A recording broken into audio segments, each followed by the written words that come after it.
ತಿಂಗಳಲ್ಲಿ ಹುಣ್ಣಿಮೆ ಅಥವಾ ಸೋಮವಾರದ ದಿವಸ, ಯಾವುದೋ ಒಂದು ಸೋಮವಾರದ ದಿವಸ ನೀವು ಸೇವೆಯನ್ನು ಮಾಡಿದ್ರೆ ಖಂಡಿತವಾಗಲೂ ಏನಂದ್ರೆ ನಿಮ್ಮ ಗ್ರಾಮದಲ್ಲಿ ಇರತಕ್ಕಂಥ ರುದ್ರ ಪರಿಪೂರ್ಣವಾಗಿ ಏನಂದ್ರೆ ನಿಮ್ಮ ಗ್ರಾಮವನ್ನು ಕಾಯ್ದುಕೊಳ್ತಾನೆ ಅನ್ನುವಂಥದ್ದು ಸತ್ಯ.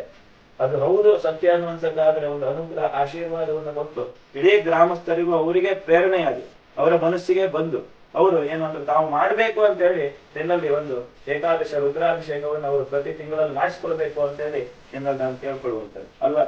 ಹಾಗಾಗಿ ಪರಿಪೂರ್ಣವಾಗಿ ನಿನ್ನ ಅನುಗ್ರಹ ಆಶೀರ್ವಾದವನ್ನ ನಾನಿದ್ದೇನೆ ಈ ಕ್ಷೇತ್ರದಲ್ಲಿ, ನಾನು ನಡೆಸಿಕೊಡ್ತೇನೆ, ಒಂದು ಒಳ್ಳೆಯದನ್ನು ಮಾಡ್ತೇನೆ ಅಂತ ಹೇಳಿ ಒಂದು ಅಭಯ ಪ್ರಸಾದವನ್ನು ಕೊಟ್ಟು ಇಡೀ ಬಂಗಡೆ ಗ್ರಾಮದವರನ್ನ ಹರಿಸಬೇಕು ಅಂತ ಹೇಳಿ ಕೇಳ್ಕೊಳ್ಳುವಂಥದ್ದು.